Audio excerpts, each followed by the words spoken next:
Magandang umaga sa inyong lahat. Today is May 15, 2024. Ay ito nangyari, umuwi ako sa bahay. Pinuntahan ko ang nanay, bakit hindi siya nakapunta. Yun nga yung sabi niya nga, kung ano yung sinabi ko dun sa doktor, na bukas pa siya luluwas. Pero hindi po pumayag ang warden na ako i-admit ng araw na yun. Dahil ang policy is policy, is rules na kailangan may bantay. So my name is Eloy Alviso. So hayaan ko na lang na ganito yung mukha ko, ganito yung sugat ko, ganyan. Tapos tatawagan nila ako or admission, tapos papuntay lang nila ako doon, hindi naman pala matutuloy. Okay lang, kasi nasanay na ako na gano'n naman talaga guys, ma'am sir, na talagang paglalaroan na lang nila ako ng paglalaroan. Yung damdamin ko, paglalaroan nila, ako effort, todo ako sa excited ako para makapunta ako para sa operation ko. Tapos nung nandun ka na, dahil wala nga akong bantay, wala nga gustong pumunta sa akin, kamag-anak ko, kuya ko, kapatid ko, ayun nga, nandito ako sa nanay ko, pumunta ako dito para sunduin sana siya or ano ba nangyari. So hindi nga daw siya makakapunta kahapon dahil nga bukas pa ang kanyang punta. Inay! Yun ang nangyari. Kaya di talaga natuloy ang admission kahapon dahil yun ang polisiya nila. So wala na po mangyayaring operasyon. So maghahanap na lang po ako ng ibang hospital na gagawa nito sa akin. So babalik na lang po ako dun sa doktor ko dati, dun sa JRR. Yes, wala ganun talaga guys. Wala talagang mangyayari kasi ganun na nangyari. Kaya ako gumawa ako ng paraan, ginawa ko yung best ko. Talagang anong oras pa ako bumiyahe, mga 11 pa. Nakarating ata ako doon mga alas 12, alauna. Depende kung alauna ata yun. Tapos nandun ako, umiga na ako sa pathway, yung picture ko sa pathway, doon sa mismo naka-hallway nila, doon sa loob ng ward. Talagang doon muna ako numiga kasi pagod nga ako dahil sa dami kong binitbit nung oras na yun, nung araw din na yun.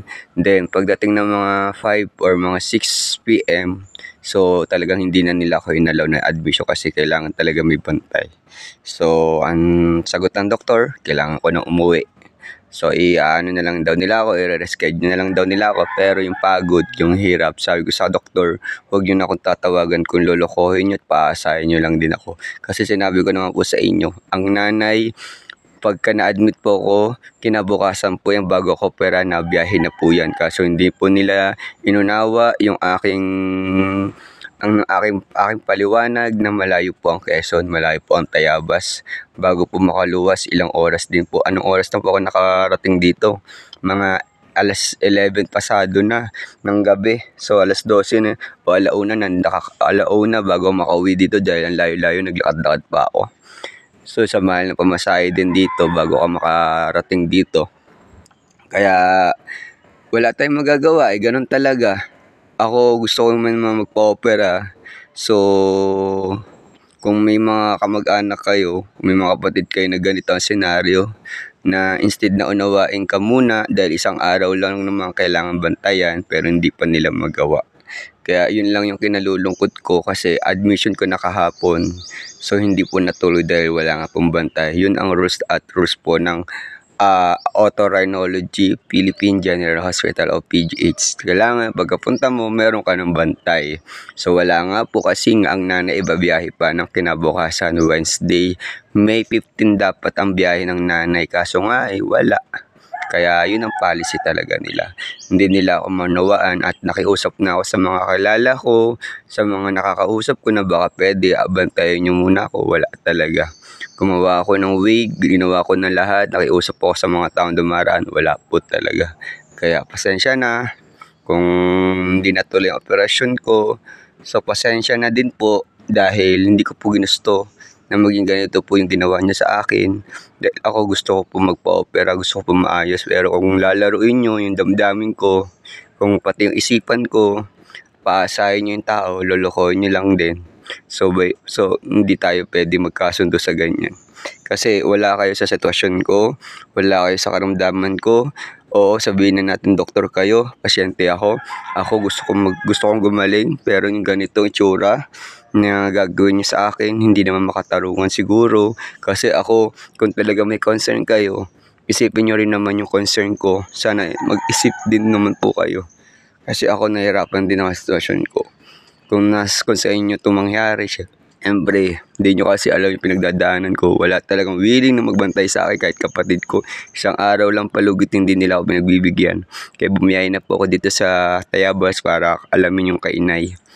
Na yun nga, bukas pa nga siya makakabiyahe. Sana maintindihan nyo. Hanggang doon na lang po. Maraming salamat, this Eloy Albiso. So, wala tayong magagawa. Hanggang doon lang. Bye-bye.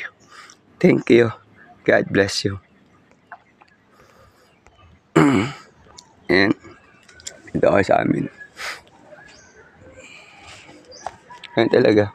Hayaan nyo na. Kung may mangyari mo sa akin, di maganda. Ma-infect man to. Wala na tayong magagawa. Kasi ako, urgent talaga kailangan ko maoperahan. Bye. Kahit nagnananayan, wala na tayong magagawa. Hanggang doon na lang. Thank you for watching.